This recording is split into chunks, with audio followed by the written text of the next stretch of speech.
welcome to today's Mountain Mobility Working Group meeting. Happy to see you all here. So, as always, we will start with quick introductions, and then go over the updates that we have, kind of like standby for every month. So we'll briefly talk about mountain rides, about our volunteer driver program. We have a quick update on the EcoPass, and then at the end we can talk about the schedule for next year. And I also see Revi joining, so I can briefly talk about the senior lunch that we will be attending in November. So yeah, thanks Riva for your help with that. So yeah, it's good to see everyone. And let's start with quick introductions. I believe Nick was supposed to be here, so maybe I'll ping him very quickly. We have a new long-range transportation planner, and we're excited to have him today in this meeting.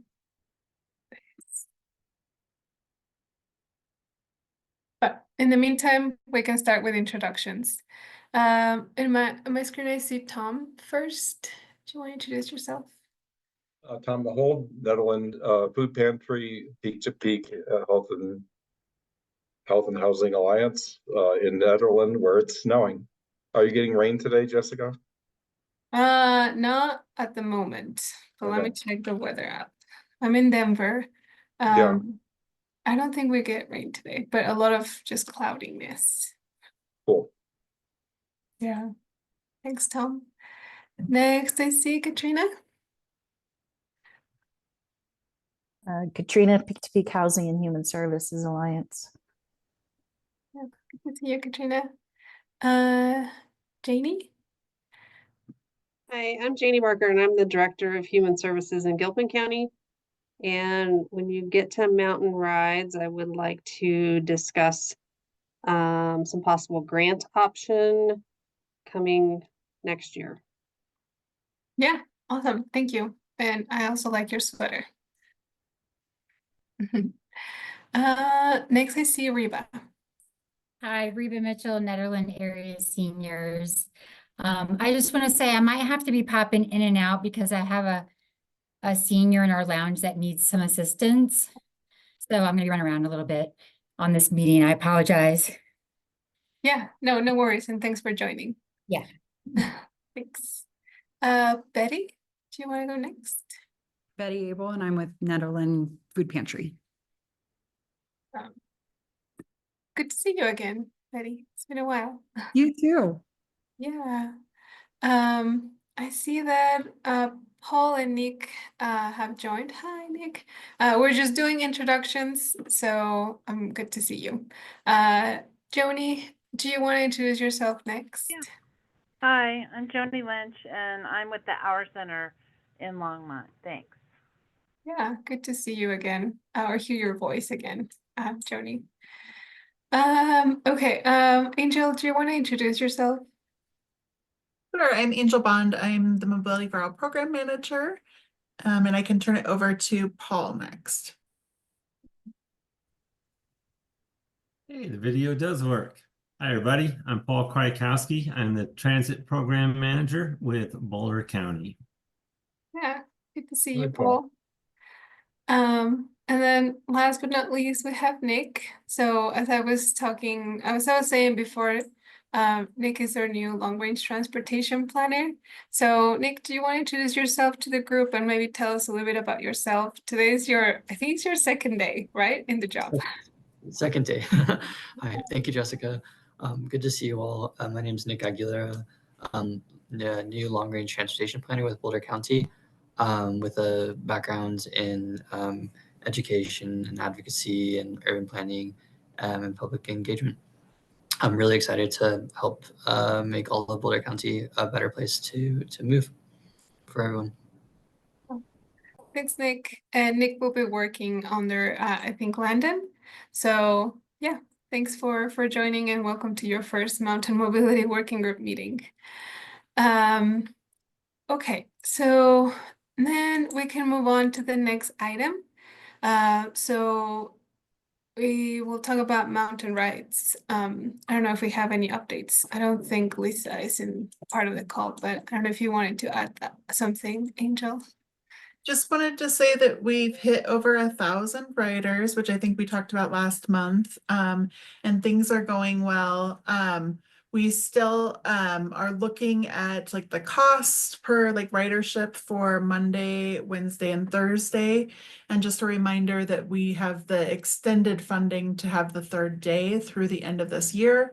So we are looking around to see if we can find any other funding or look for any other funding opportunities. I did talk to Lisa Bitzer about the cost, and she said that it's $95 an hour for the service because we have the local match dollars with $5311, the FTA $5311.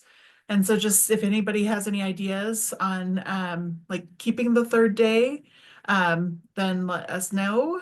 And I know we're going to talk about it with Janie here, but other than that, we'll have to take a look towards the end of the month about like which days we want to keep, like which ones are performing better than others and which ones are meeting the needs that we think that they're meeting.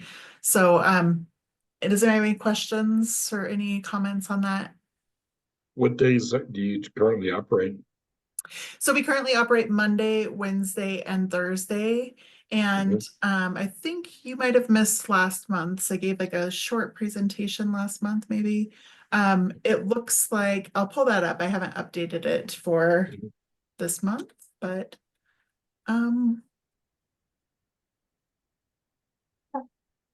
Maybe that will be good to see those graphs and numbers. yeah. So I'll go ahead and share really quickly what and this particular slide isn't updated, but here are the Mondays, Wednesdays, and Thursdays, but keeping in mind that we just started Mondays. This is the total rides, like for the entire Wednesdays that we've been operating for the year and a half. And the Thursdays we've been operating a year and a half, and then this is just in the last 6 months. So it looks like Mondays have an average of 12 rides trips per day. Wednesdays have an average of 13 rides per day, and then Thursdays have an average of 11 rides per day. So I think that the senior lunch probably is connected to like Wednesdays doing well. So we'll just really, I know like with Thursdays, that's really important for the Human Services Resource Fair too, Katrina. So I'm not sure what your thoughts are on those 3 days. If we cut Monday out and just go back to the original schedule, that might be easiest for marketing and just like getting people in the loop, but.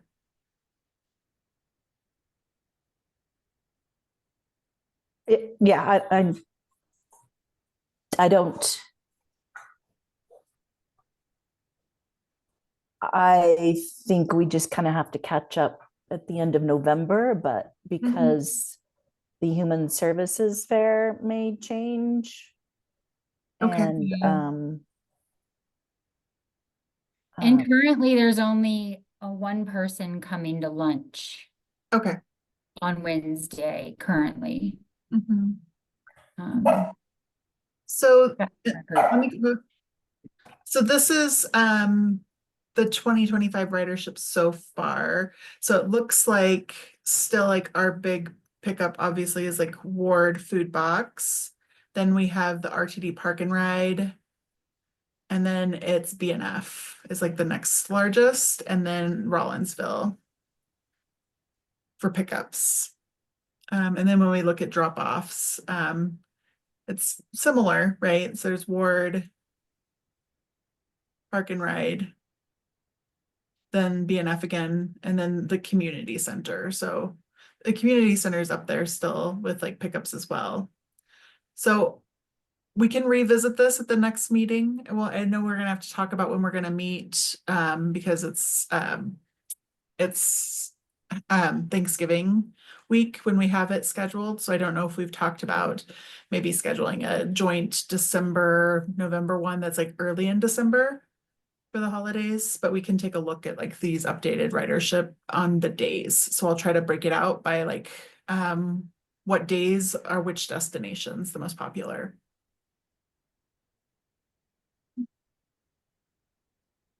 And I did give an update to the Dr. Cog Sub-Regional Council last week, just on these mountain efforts. And so it was well received. Commissioner Levy was chairing that committee, and it seems like overall they're supportive of us continuing to provide the local match.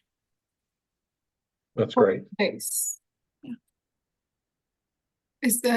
Is the local match for 2 days, Angel, for next year? Yeah, it is the $40,000. That's because but I'll reach back out to, actually, why don't we talk to Lisa about providing us a more detailed cost by day, and then like the local match requirement for each of those scenarios 2 and 3.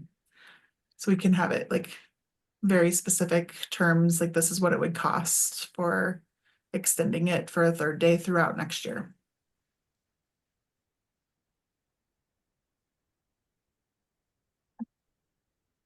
Any other comments? Jeannie, did you want to talk about grant opportunities? Yes, so I am on Gateway to the Rockies Opioid Council, GROC is what they call it for short, which encompasses Clear Creek, Gilpin, and Jeffco.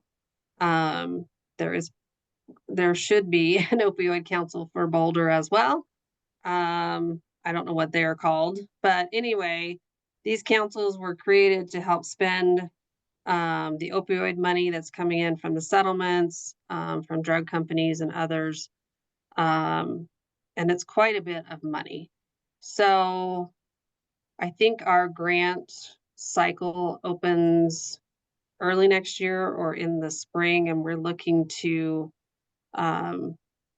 award upwards of $10 million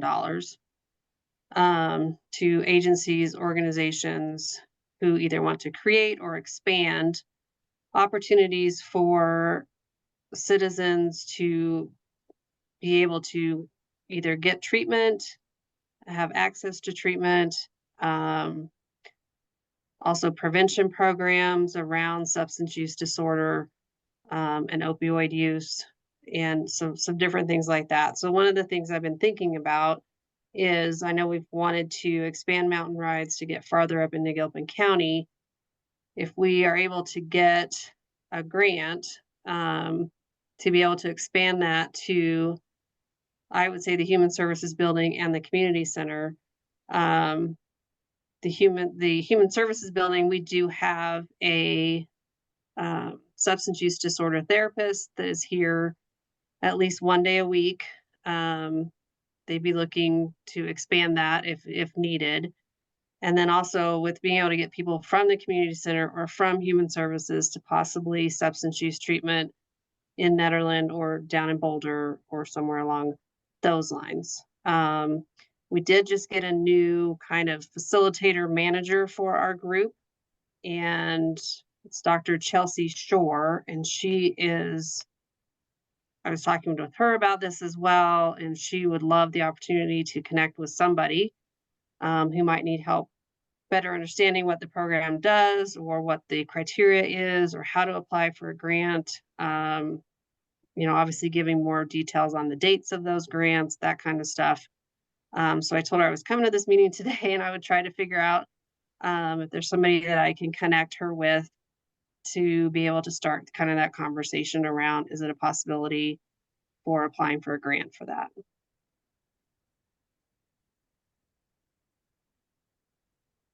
Angel? So Jeannie, I have a question about the $10 million. So for the $10 million, like, is that for Gilpin County specifically, or is that for like a broader group? Like, what's the expected amount for Gilpin, I guess, is my question. So there's no specific amount that is, for one county or the other. It's for any agencies that are looking to serve any of these counties. And so the $10 million plus would be distributed throughout. But keep in mind that then in 2026, there's probably another 10 to 15 million dollars. I think it goes on for 10 years. And it's been around for about 2 or 3 years. So there's quite a bit of money there. And when I was talking with Dr. Shore, she's like, part of the problem is letting agencies know that this money's out there and to get people to apply for things that we want. And as the group, as the council, we've been talking a lot about strategic planning and kind of putting things into different buckets of what we feel like our counties need and where the shortages are. And transportation keeps coming up as a huge one, not only for Gilpin, but also for Clear Creek. That, number one, we don't have any resources. And number two, we can't get to them, even if they're in our county or outside of our county. There's no inter-county or intra-county transportation that's available. So this is going to be a really high priority, I think, for this group. And I think if we can show the connection of how mountain rides will be helpful for people to be able to get access to some treatment, I think that would be a pretty high priority for us to grant that. Yeah, I agree. And just, I'm just taking notes here. So it's Gilpin, Clear Creek, and what other county? You said there were 3 counties that were Jefferson. Yeah. Yeah, I think it would be great to meet with Dr. Shore. I think it would probably be like somebody, you said you had a grant writer, right? So somebody from Gilpin County, maybe your grant writer via and their grant writer, and then Boulder County, maybe. Well, I didn't know if Peak to Peak would want to use their grant writer, or if you guys have a grant writer that would write your grants for mountain rides. I think it would make more sense to come from mountain rides rather than, Gilpin County would be more than happy to be part of it, but Yeah.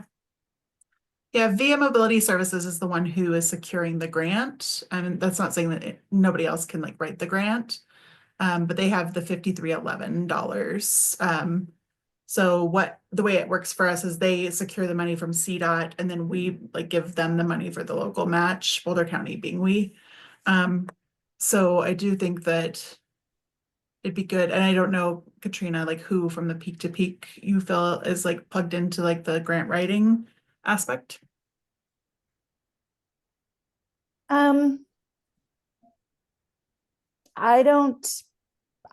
We don't have anybody really for grant writing.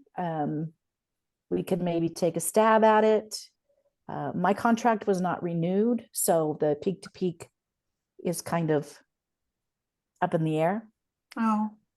So I don't know, who would be doing it if I don't know. So Okay. don't know.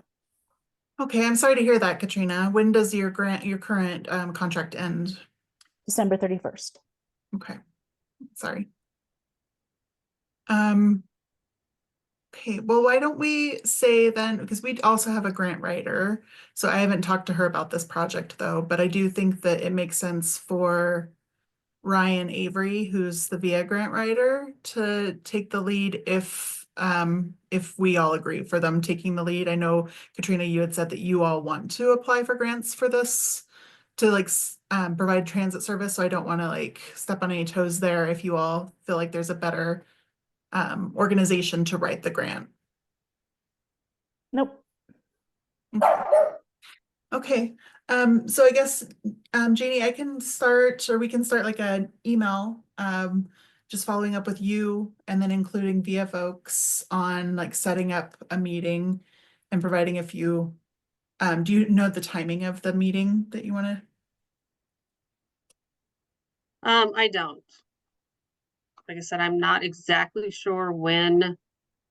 We haven't asked for grants yet, so I know that the grant period hasn't started yet. I'm not sure exactly when that starts, but I can find that out. But I think if we met sometime in November or December, and I can have Dr. Shore come as well, and just kind of be able to talk some things out a little bit more. And I'm happy to be a part of those meetings, knowing, the ridership and kind of where things were going. in terms of Ward and Rollinsville and some of the anecdotal stuff. So I'm more than happy to help where I can before the end of the year. Perfect.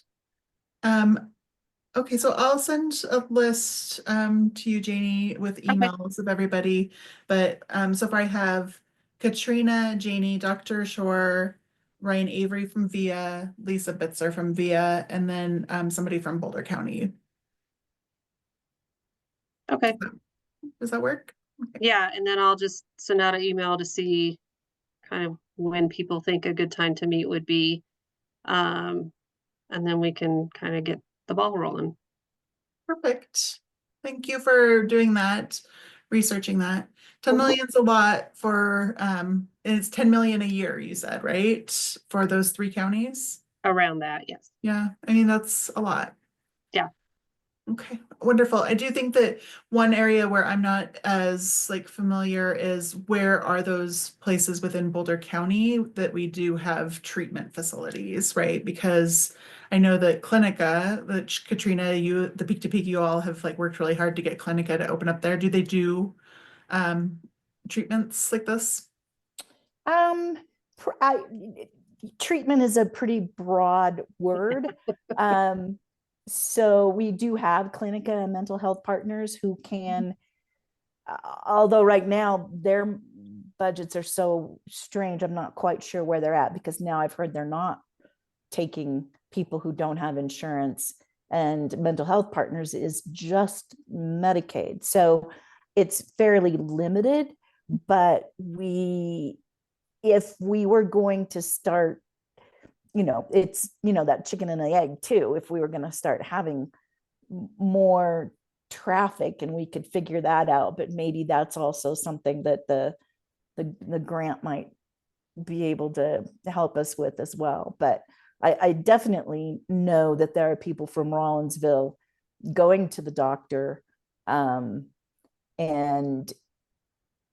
the connection with RTD is good. Yeah. So. That's good.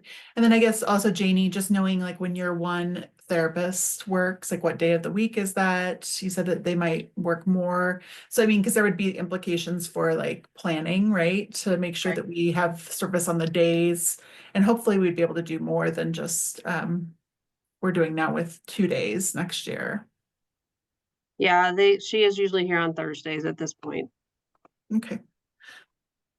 So at least it aligns with like our existing, Right, yeah. one of our existing service days, right? So that makes it easier. Okay. Okay, wonderful. Well, Janie, we'll follow up after the meeting with all of the emails of everybody, and you can Perfect. send out the meeting or the doodle poll or whatever you want to do. Yeah. Yeah. Any other comments on mountain rides? It's good to hear that the ridership is growing, and also excited about this opportunity to partner and not only keep the service, but extending it to others who need it. So yeah, thanks Janie, and thanks Katrina. Then we can move on to volunteer driver program. Do you have any updates for us? Yes, I do. So we're still trying to get the IGA with the town of Nederland. I've been working with Miranda, and the issue is that CRISA, which is the organization that provides their insurance, doesn't provide the insurance levels that DRCOG was requiring. So we just got approval earlier this week, or actually it was late last week, to waive their insurance requirements since they receive DRCOG funding in other venues, or not waive them, but like lower them to the amounts that they can get. So we've updated the insurance requirement document with our risk folks, and then we are working with Miranda to try to get that signed. So I don't know if there's any questions. I know Miranda's kind of working part-time as a consultant with the town now that she's somewhere else. But I'm hoping that early early next month, like they'll be able to hire somebody. We do have a consultant, which I mentioned last month, I think FHU, they're on board. We're still finalizing their contract, but we should be able to go as soon as there's the volunteer driver program coordinator. We can just launch both of those efforts, and the consultant FHU is definitely ready to wrap up at least the internal planning for the program by the end of the year, right? Because that's when the grant goes through. I'm talking to Dr. Cog tomorrow, I believe, tomorrow or Friday, on the grant timeline since we got a late start. They did tell us initially that there was no way of like extending it past the December timeline. But at the same time, like we don't have next year's call for projects available for the Human Services grant. So I'm just going to talk to them about the timing of the next grant cycle. And if we can just roll our application over to that next grant cycle as well. So we do have local money that we've requested from the commissioners to support this, right? So we've requested $40,000 again next year to support the program. So even if we're not able to work out the grant situation with Dr. Cog to apply for the next round in a timely manner, then we would still have $40,000 to like fund the position and the program. So it would just be scaled according to what our budget is. So I don't know if that answers the questions. What questions do y'all have on the program? I was curious if did the job description already go out for the volunteer coordinator, driver coordinator? So the town has not posted the job description. The job description was included in the IGA with the town. And I think, did we send that out, Jessica? To everybody? I think we did, like 2 months ago, maybe. Yeah. Does it have what's the salary of that position? Do we? We don't know. So, because the town has a amount of money that they can spend on the coordinator position, and then they would decide like what they want to pay, how much time they think they can accomplish that in. So since we got a late start on the grant, we were able to divert some of the funding from the grant to have their insurance, to help meet their insurance requirements. So they had like a retainer for a couple of insurance coverage issues with CRRSA. And I'm not sure who besides Miranda from the town we should be trying to engage with to maybe invite to these meetings. Peter used to be, I don't know if Peter is still on them as our engagement person, but other than John, I'm not sure anybody from town would be on them. So okay, Peter Kasich's the most likely. Okay, His whole job is outreach. wonderful. And if we haven't sent out the job description that the town will use, we will do that after the meeting. Yeah, I double check. I did send it over on an email on August 28th. And we sent the job duties, but as Angel said, it doesn't include the hiring salary because it sounds like that's up to the town to decide. I can resend it. Yeah, in the email after this meeting. Yeah. So I have a question, Angel. When you say we can roll over the grant to next year or to the next cycle, what does that mean? So we wouldn't be able to, I might have misspoke on that, I'm sorry. So we wouldn't be able to roll the grant over to the next cycle. We would be able to take our initial application and just roll that, like do another grant application the next cycle for like the same or a scaled version of that, right? Because we won't need the consultants to help us with the framework of the program, but it would just be for implementation. So the problem is that CDOT is delayed getting their grant to Dr. Cog for the next call for projects for the Human Services Transportation set aside. So I'll let you know, and maybe Jessica, we wait to send out the notes for this meeting until after I have that meeting with Dr. Cog, and I can give a specific like timeline for when they're going to announce the next call. For next year. For next year, yeah. Hopefully next year. We'll see. They were supposed to do the NOFA like last January, then due to like delays for this year's grant, like actually implementing it, they said that it would be out in July, and then they didn't have it out in July. So I'm hoping it'll be out sometime soon, but I don't know.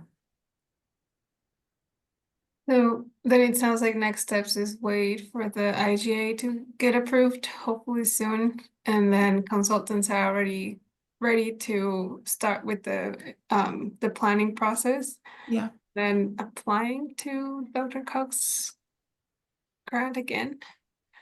I think so. Yeah, I mean, we'll have some local money in the meantime, but I'll let you know after my meeting with Dr. Cog, because I don't know how realistic their human services call for projects is.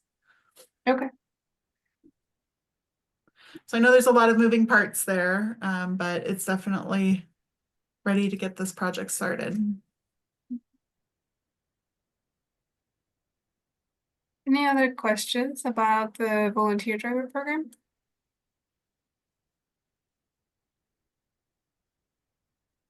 Sounds good. Okay, so I see Landon in the meeting, so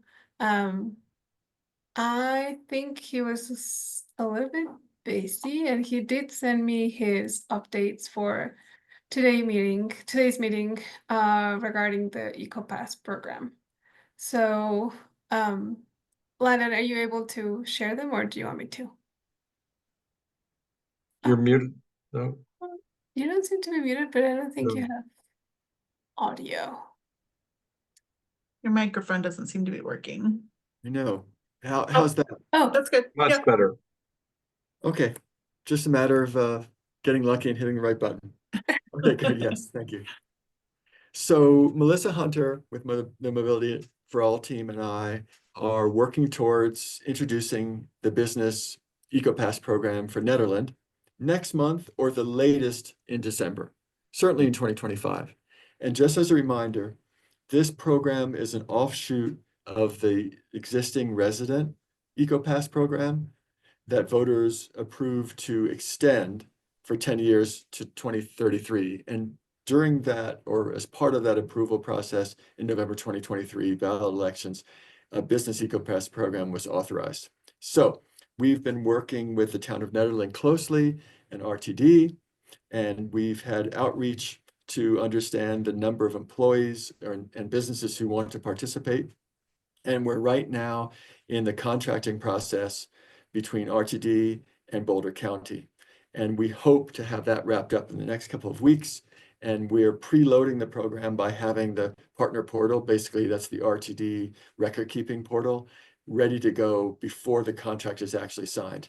That's all to say that we're shooting for some time, we hope before Thanksgiving, to begin issuing EcoPasses to businesses, knowing that not everybody will have heard of it. And so through some communications and promotions, we'll be able to get the word out, and by 2025 or early months in 2025, expand the program. But it looks like it's all a green light, and we're excited to offer the EcoPass benefit to these businesses in the town of Nederland. Yay, Landon. That's great news. Sure is. And there's been so much work behind the scenes long before I joined the county. So it's satisfying to be able to be implementing it and seeing how it goes and trying to grow it too. And Landon, sorry. Yeah, just like a quick question. I know that you've been meeting with different business owners. Like, how's the excitement, or do they see this as a benefit that's gonna really help their employees, or what's the feeling? Yeah, it's a good question. It cuts both ways. Those who are already familiar with the EcoPass and understand its advantages are all in from the start. About half the group of managers and maybe supervisors we've spoken to aren't familiar with the program or don't know the name of it. And once it's described, people are also all in. So I think this speaks to the point that we'll have to do or continue to do education and explain the benefits that come with it and how it works. And it will go swimmingly from there. But all in all, anyone who understands the concept behind the Business EcoPass program loves it. Good to know. Yeah, thank you, Angel. I just had a question. So like the timing specifically, you all are trying to capture the ski resort folks, right? So you already have pretty solid ties with Eldora, correct? Correct. Yeah, we are having direct communications with the business director of business operations there and others in human resources because of the about 1,100 employees that have been registered to join the program in 2024. And remember, that number can grow in 2025. More than half are from Eldora.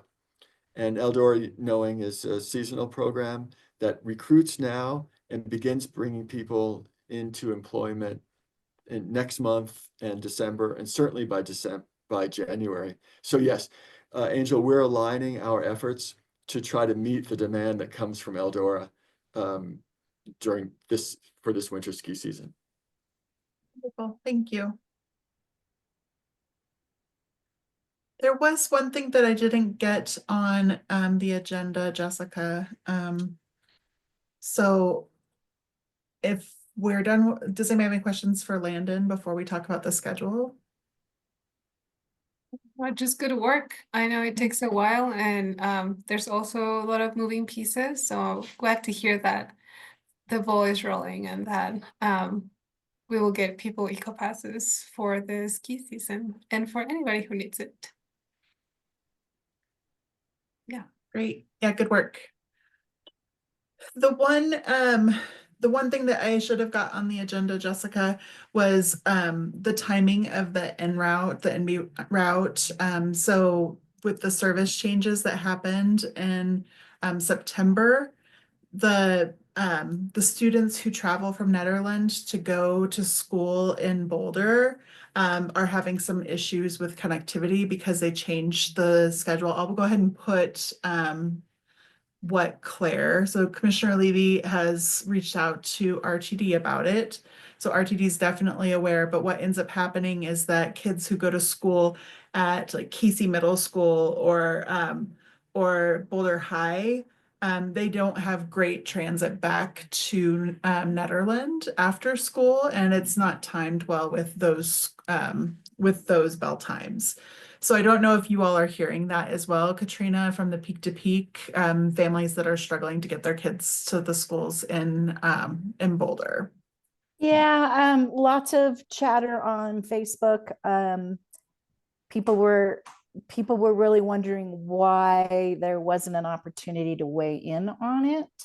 And I don't remember seeing anything specific for changes. I know there's these certain times of the year that they're done. But I think it was a big miss on RTD's part to not at least get to some parents. But I know that there's a challenge with that. But so yeah, it's definitely not ideal for those kids.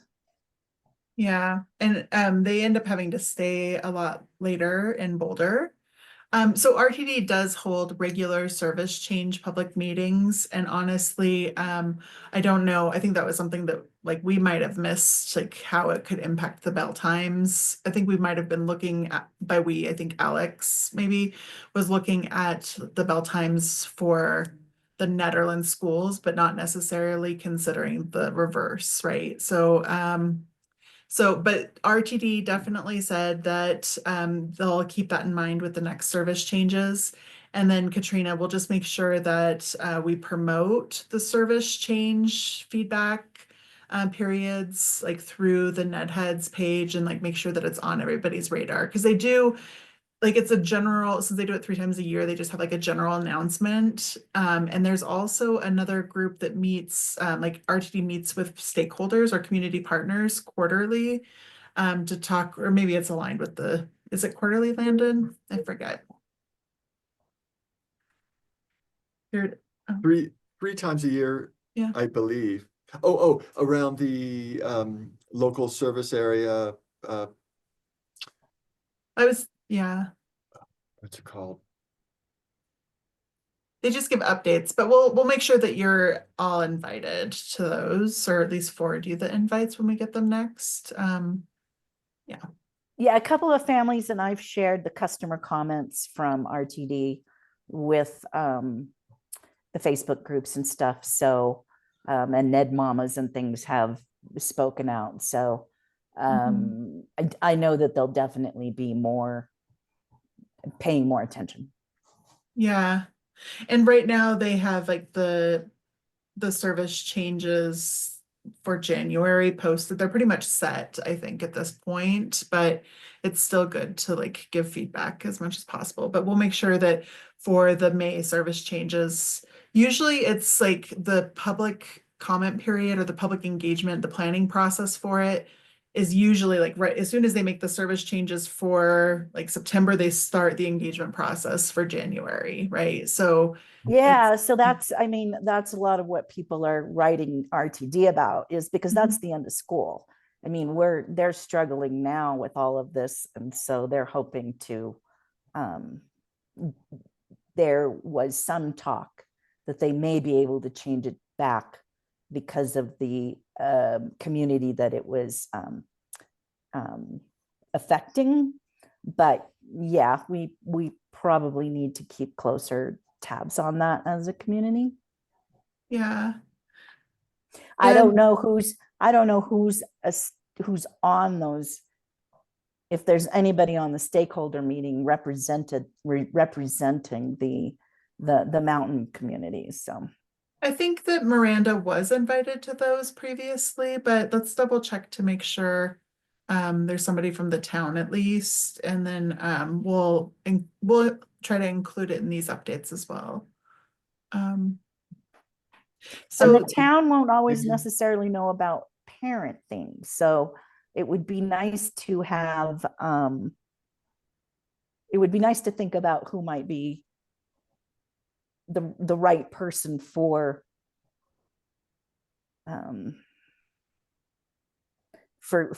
that group of kids. Yeah. Okay. Because Miranda might not have known about that group of kids or understood, the implications, or that they needed to be asked because she's not a parent. Yeah.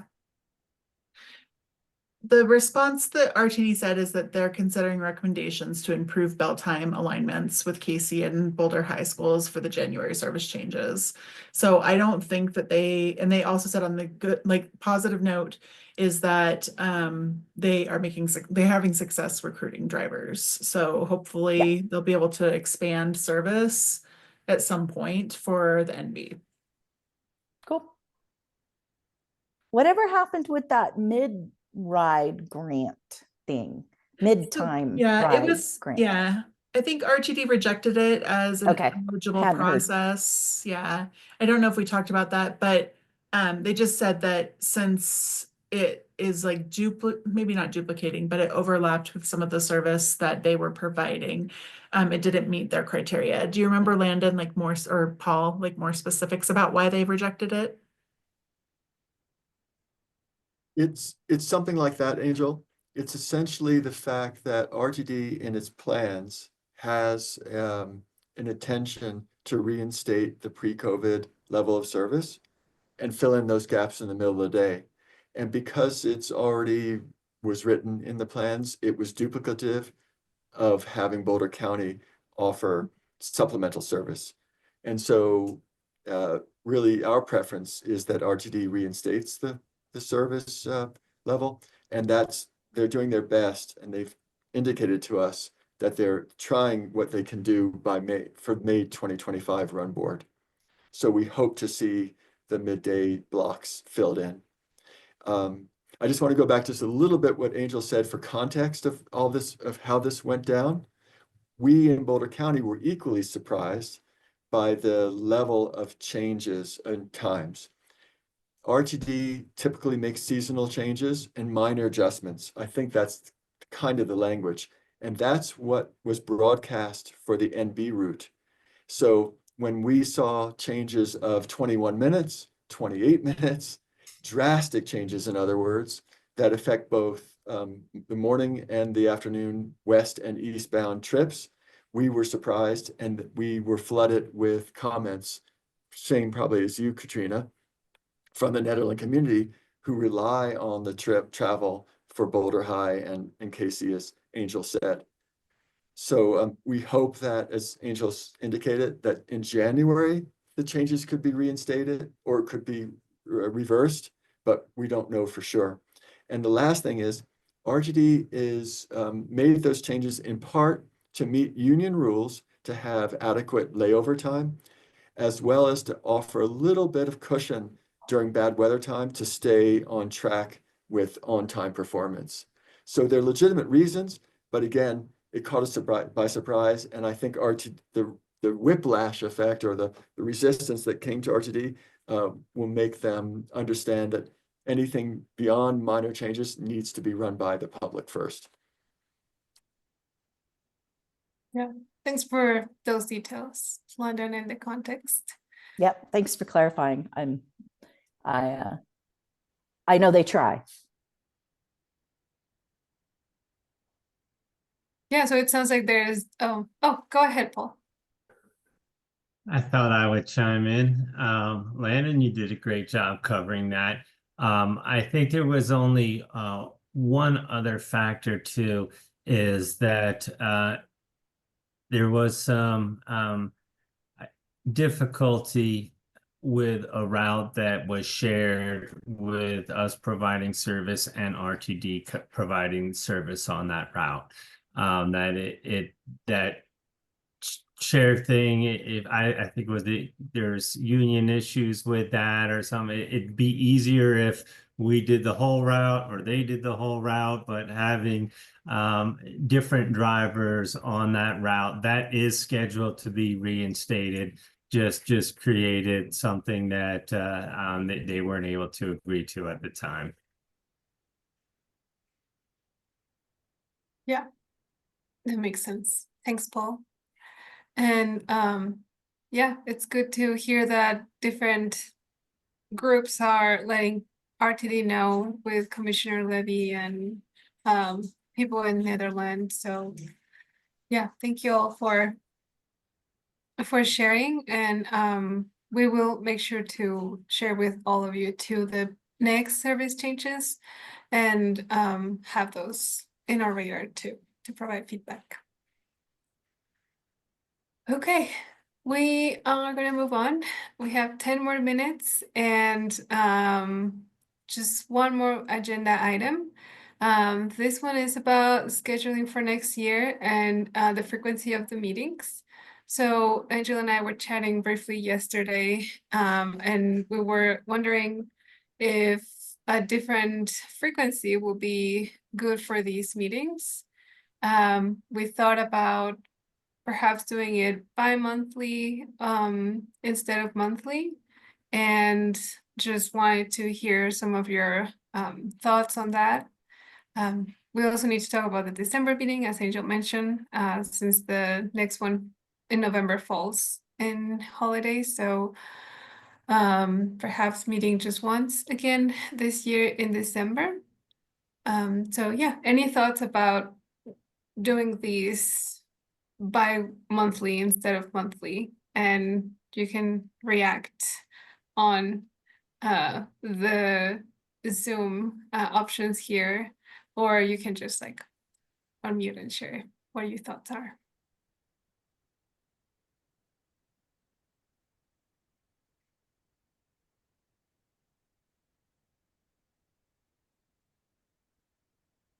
No comments? But it's okay with 1 month or every 2 months? Their preference? I will say that with the implementation of the volunteer driver program, like we'll be meeting for that project specifically, maybe not the mountain rides, but should we do that during this meeting time? Or should we just give updates on that planning effort whenever we meet? And Katrina, I know that you had talked about like the agenda of this meeting and what we're addressing and how useful it is. So I wanted to get your feedback on like how frequently you think we should meet. I think when you start throwing in the volunteer driver program, there might be more to talk about, and especially at the beginning, more coordination with mountain rides. So, I mean, I see them all kind of on the same meeting. So just because the volunteer driver needs to meet up with the mountain rides and understanding all of those things. So unless I've got it wrong. So I don't know. I think these meetings when there wasn't anything happening and it was just mountain rides and we were, we get the monthly report from mountain rides. I'm not sure there was a lot to talk about. But if we're going to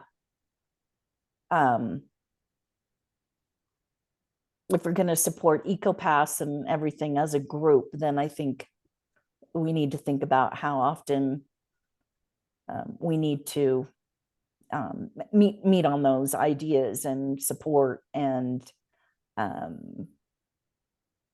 so maybe we do monthly and see what the implications of the new programs or these programs are on the meetings. Does that make sense? Yeah, it does. And are you in favor of still continuing with Wednesdays at this time? Like the last Wednesday of the month? I don't mind the day and time. I don't know if anybody else has any issues with the day and time.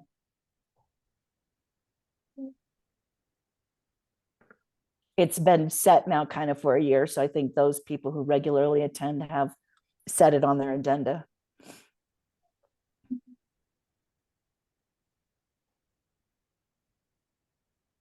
Reba? I'm good with the meeting time and it being monthly. It does sound like, especially if that volunteer driver program starts up, it could be a little bit more involved. Yeah. And then we could decide if we need to go every other month. Okay. Oh, I know Betty hopped off. Is Betty gonna be taking more of a role? Because I know she didn't provide updates. Do you know if Tom or Betty is gonna be representing the food pantry or? No, we'll have to reach out to her directly. So Joni, I don't know if you have anything to add on that.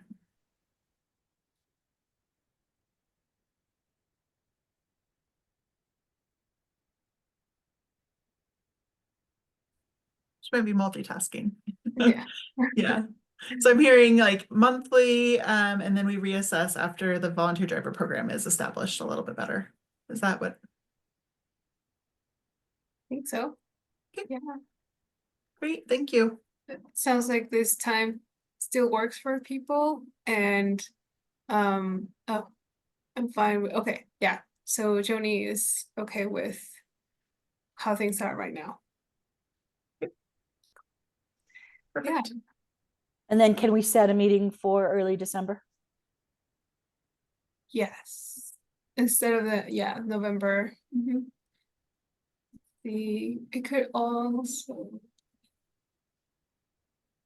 It looks like we might have already done it. Did we? On the 4th of December. Do you all have that on your calendar? I don't see it on mine, but I think I see it on yours. Does anybody else have the 4th of December on their calendar? Oh, yeah, I do. Look at us planning ahead. We did. I love it when I surprise myself that we already did something, but okay. So Okay. it looks like the 27th is canceled, but we'll meet on the 4th instead. On the 4th, okay. Yeah. And then we'll cancel December's, like the end of December. We'll just do a Okay. joint. And it'll be at 3 to 4. Yeah, that's what we have, I think. So, Yeah. okay. Thank you all. Yeah, and just last to finish up the meeting, Reba, so we will be going to the senior lunch on November 13th. So that right? Yes. That's And correct, yeah. I just need to confirm with Bobby. I know that she mentioned that she wanted to be there, or somebody from Colorado Car Share. She hasn't confirmed yet, but I messaged her today or emailed her today, and it seems like she's out of office, but I think she's back tomorrow. But besides that, or regardless of her attendance, Mobility for All will be there. So thanks for Great. adding the We have your info in our newsletter for November, so everybody will see it as well. okay. Yeah. Is that Thanksgiving dinner? No, it's the 13th is the second week in November. So the community potluck in town is the 17th, and our last lunch is the 20th. Yeah, I didn't know if you guys did, because I thought you did a special. Yeah, we're gonna just promote the community potluck and then just do regular lunch this year. And get your vaccine at the same time. Great. Yeah. Katrina, oh, sorry, Katrina, I did have one note in the notes that I'm taking about the resource fair possibly changing. Do you know when you'll have the time, or when you'll know if it is changing the date and time? A lot of it just depends on what happens with the peak to peak. Okay. Okay. So, and it'll still be as scheduled through the end of the year. It's just next year once your contract isn't in place. Is that what we're looking at? Actually, I don't think there'll be any more human services fairs for the rest of the year because they fall on holidays. Okay. Okay. Well, thank you. I'll just put that we'll address it once we know the future of the peak to peak. I'm hoping by the December meeting, there'll be some at least guidance on what happens with the fair. So. Okay. Perfect. Yeah. Awesome. Yeah, well, look at us finishing on time. And yeah, thank you all for joining today's meeting. I'll send another, in case you don't have it, as I don't have it on my calendar, a reminder for the December 4th meeting. And yeah, in the meantime, enjoy the rest of your week, and thank you all. Have a good one. Thank you.